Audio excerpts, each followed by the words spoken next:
Coming up, it's the Hammer House of Horrors.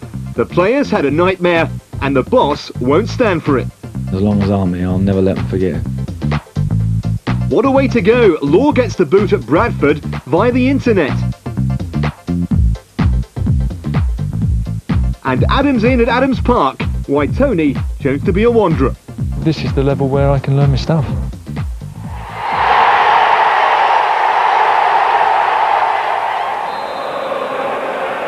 These two teams were in opposition in the Premiership last season, and both are now intent on making a rapid return to the top flight.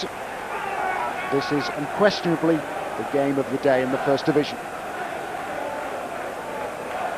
Paul Robinson with the throw. West Bromwich Albion have been beaten just twice on their travels, at Walsall and at Wigan. West Ham, like Wigan and Norwich, have yet to lose at home. Here's Etherington. Now Defoe. It's a good run this by Jermaine Defoe. Carrick alongside him. It's Jermaine Defoe, and that's extraordinary. West Ham ahead after just 41 seconds.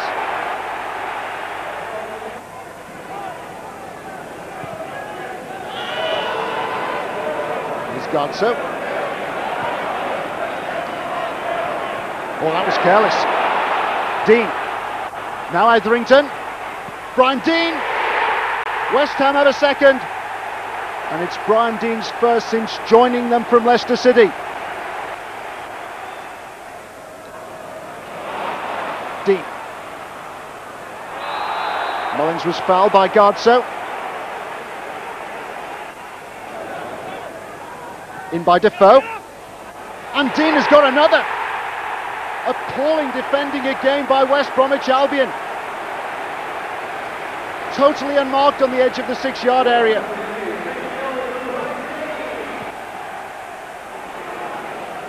You sense that Albion are shell-shocked. 3 down inside 18 minutes. And Holtz has pulled one back. A goal from absolutely nothing for West Bromwich Albion. Misunderstanding there between Daly and James. And Daly making the point that he wanted the goalkeeper to pick the ball up.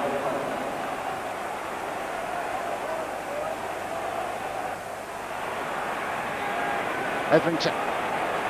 Another super run by Matthew Etherington. Appeals for handball. And Defoe has gone down. And Jermaine Defoe here is going to be cautioned.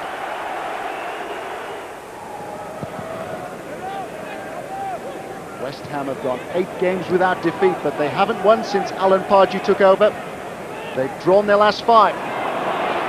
Here's Holtz. Oh, magnificent goal by Rob Holtz. Albion are suddenly back in this.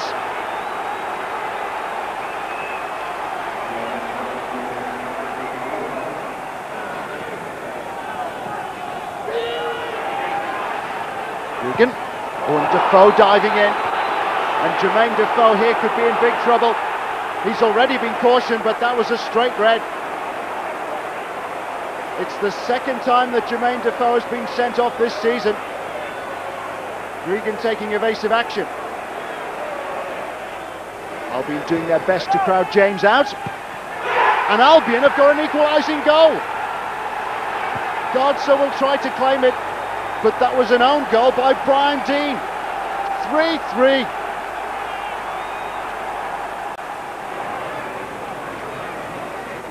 What a comeback for West Bromwich Albion. And still they come forward. James out to punch clear. And Hughes. It's the comeback of comebacks. Lee Hughes has put West Bromwich Albion ahead. 3 down after 18 minutes. But now sensationally 4-3 up. Terrible clearance by the goalkeeper.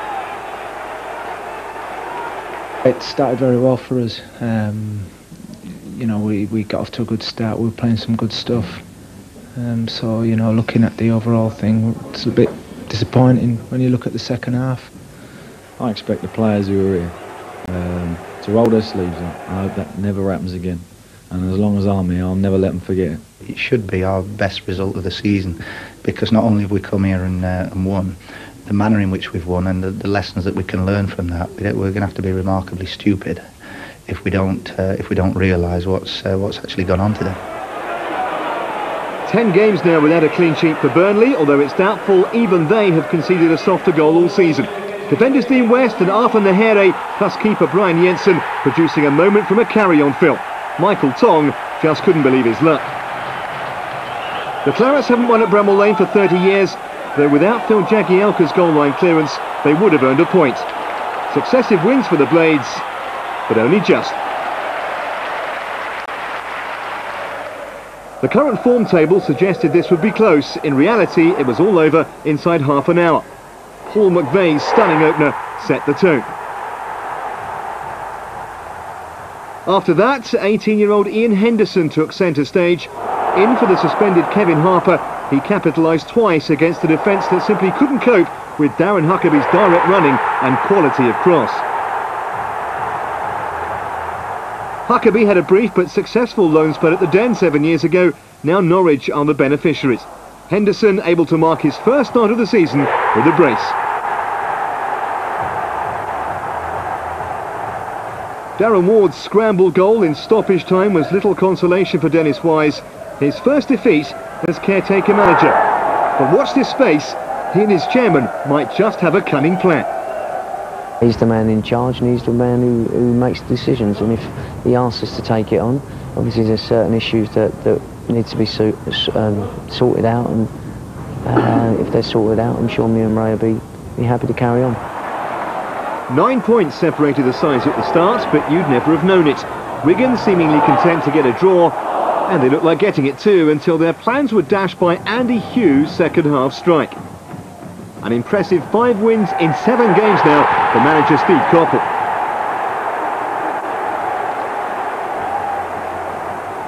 There was injury time drama too after the assistant official signalled the ball had struck Latics keeper John Phelan on the hand, and intentionally. That meant an automatic red card for the Australian, which so angered the rest of the Wigan players that manager Paul Jewell came on to apparently restore order. It didn't work. Referee Paul Robinson sent him off too. This division is so even. You know, you look at that now, and no one team has been able to really pull any distance away from the rest. Every team's capable of beating each other, and I think this will be the most even division of all of them. The Black Cats aren't exactly the most exciting team to watch just now. 4-0 in their last 7 matches, and they were lucky to get even that. Substitute Coventry keeper Scott Shearer redeemed himself with a terrific stop from Kevin Kyle, though that was a rare Sunderland sight of goal. Most of the chances came at the other end. Surely only ring rust could explain away Julian Joachim's miss. It was his first start this term.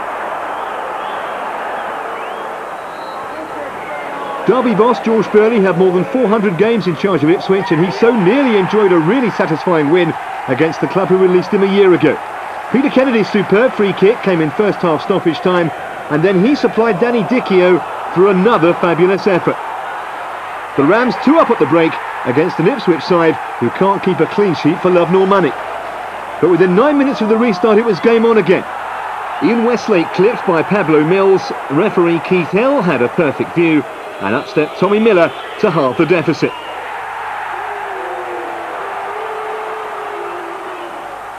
And when you haven't won in 7 matches, insecurity comes as standard. Jermaine Wright able to take his time with the cross and eventually pick out Darren Bent. The 18-year-old's 3rd goal in 5 games. Compared to Derby's Tom Huddleston, though, Bent is a veritable veteran. Huddleston isn't 17 until just after Christmas, but late in the game, he very nearly embarrassed townkeeper Kelvin Davis. It would have been his first senior goal, but a point apiece was probably about right. So West Brom back on the summit, but only 3 points separate the top 5, and behind them Cardiff are making a move. Lenny Lawrence's side now just a point off a playoff place. Well, time for our delayed competition answer now. We asked you to name 4 of the 10 sides that Marco Gabbiadini has played for. The full list: Hartlepool, Darlington, Sunderland, Derby, Birmingham, Northampton, York, Stoke, Oxford and Crystal Palace. The names of our 12 lucky winners are on screen now. Each will receive a copy of Pro Evolution Soccer 3 for the PlayStation 2. Our star prize winner is Rob Jones of King's Cross. He'll receive the game and a PlayStation 2 console. Still to come, Destination Division 2 for Wimbledon. Their keeper appears to have forgotten the laws. Plus, Jordan's changing guard at Crystal Palace. So who's next? I don't know who, but someone who's not been associated with him before. Man United's manager. No, he's probably not going to come. No, not this time.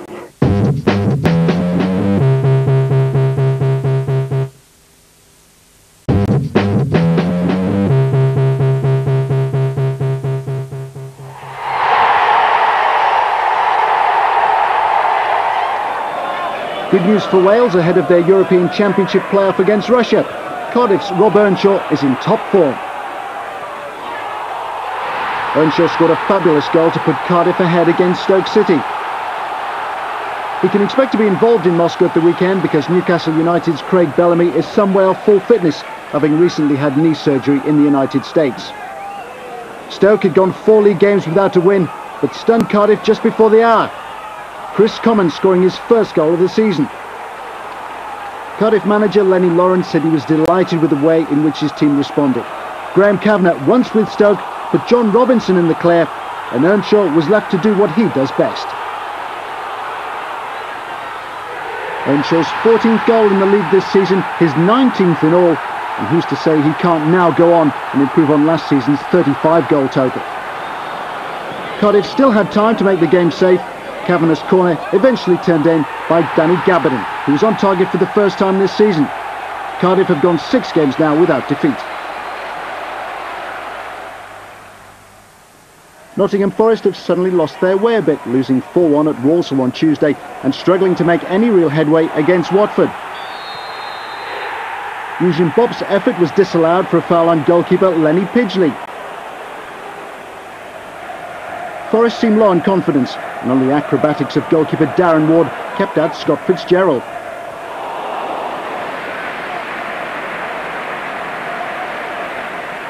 Forest weren't helped by a flu epidemic that last week had affected several members of the first team squad. But Bopp was able to give everyone a tonic when he marked his first start of the season with his first goal of the season.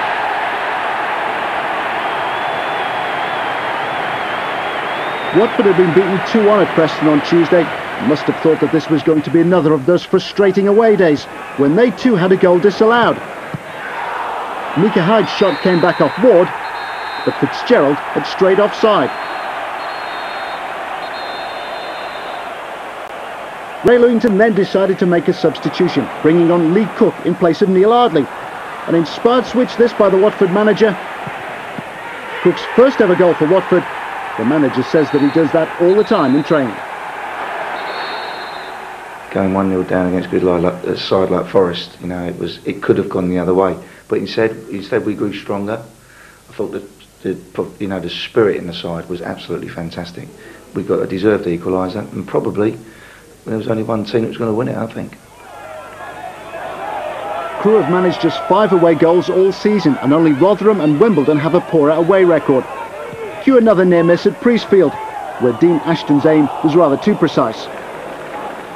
Gillingham had lost 3-1 at home to Sunderland on Tuesday, a result that took some of the shine off their 4-3 win at Ipswich the previous Saturday. Here there would be no repeat, Paul Shaw getting his 3rd goal in 3 games. Gillingham will be without Mamadou Sidibe for Saturday's game against Wimbledon. He's been called up by Mali for an African Nations Cup qualifier. Naren Nosworthy might be used as a stopgap striker, and he showed his versatility here, setting up Daniel Spiller for Gillingham's 2nd goal.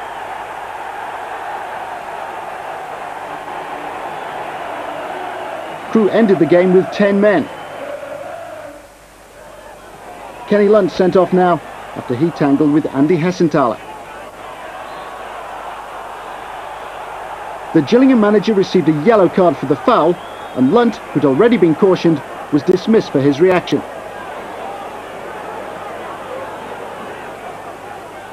I'm well pleased today. I think You know, the performances have been good really over the last few weeks. Even against Sunderland midweek, I think the first half performance wasn't bad, and we got a little bit tired second half. We've gone to Ipswich and won. We beat Palace, so we've won 3 out of 4. So now we've got to have a nice week and look forward to the Wimbledon game. If we can get 3 points against Wimbledon, we can jump up into that top half of that table where you know, and the confidence gets higher then. Steve Kember's gone, so Palace are again looking for a new manager. And while Chairman Simon Jordan isn't giving anything away, the fans are happy to have their say. The face like Glenn Hoddle would have done the job because he would have brought in a new player. He'd have attracted some good players. As for, I mean, Ian Dowie, he's a low status, and I don't think he'll be able to attract anyone big. I don't know who, but someone who's not been associated with him before. Man United's manager. No, he's probably not going to come. No, not this time. You've got to give a guy a chance, haven't you? I mean, Kember's had a chance and it's not worked out, so see how Simons gets on. Well, we'll back him all the way, all the Palace fans will. You know, if they put Humpty Dumpty in charge, we back him because that's what Palace fans do, you know what I mean? Kid Simons has been put in temporary charge. He missed the 5-0 defeat at Wigan that signalled the end for Kember, but returned for Saturday's game against Preston. Simons says he's not under any pressure, but after 5 games without a win, there was certainly pressure on Palace to perform. Ben Watson's shot hit Jonathan Gould and the crossbar. Soon after half-time, Preston took the lead, and the new Palace caretaker manager conspicuous by his absence as David Healy went through to score. His 4th goal in 4 games, Preston 2 are now 4 games unbeaten. Simons will also ask this week that the Football Association rescind the booking handed out to Andrew Johnson. Referee Alan Wiley saw that as a dive. It could be argued that the referee didn't have the benefit of our alternative view. It was harsh on Johnson, although he wasn't to be denied a goal, taking advantage of Neil Shipley's flick. A point for Palace, their first in 3 games. This management game was easy, it seems. As a player, you can't be thinking about too many other things. You've just got to concentrate on the actual match in hand. But during the week, I've had a million and one things going through my mind, and I've been waking up early in the morning thinking about different shapes and formations and things like that. But no, like I say, it's been good. I have thoroughly enjoyed the week, and I'm looking forward to my time in charge. Brian Robson and Ian Dowie are 2 of the names being linked with Crystal Palace. But who will be next in the hot seat at Bradford now that Nicky Law is out of a job? Law was dismissed after the 1-1 draw with Walsall. Graham Branch had given Bradford the lead after 5 minutes. Bradford had gone 10 games without a win, and in his programme notes, Lord said that his reputation was getting battered. I keep sticking up for the players, and I can't do it for any longer. Walsall will level when Chris Baird's shot came back off the crossbar and was tapped in by Darren Rack. He'd scored 2 in the 4-1 defeat of Forest in midweek. A statement on the Bradford website told of Law's departure. It said that the board felt they'd given him long enough to turn things around.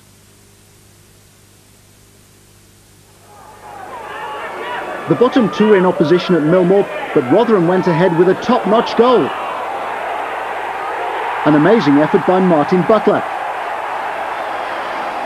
Wimbledon had recorded their first win in 13 games when they defeated Bradford last week, but after going behind, they were soon back in the old routine. Chris Swales made it 2-0. 2 goals in 4 minutes for Rotherham, who before Butler struck had gone close to 4.5 hours without a goal.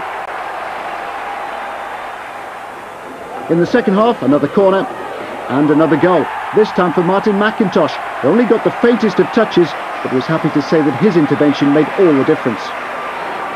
By then, Wimbledon had replaced Paul Heald with Lee Worgan, but the 19-year-old, making only his 2nd appearance in goal, lasted for less than 25 minutes. A handball outside the penalty area gave referee Andy Hall no alternative but to produce a red card. Things were soon evened out because Rotherham then had Stuart Talbot sent off for a foul on Nico Herzig. Talbot was understandably upset. It's only the 2nd time he's been sent off in a 9-year professional career. Adam Nolan's free kick didn't affect the outcome.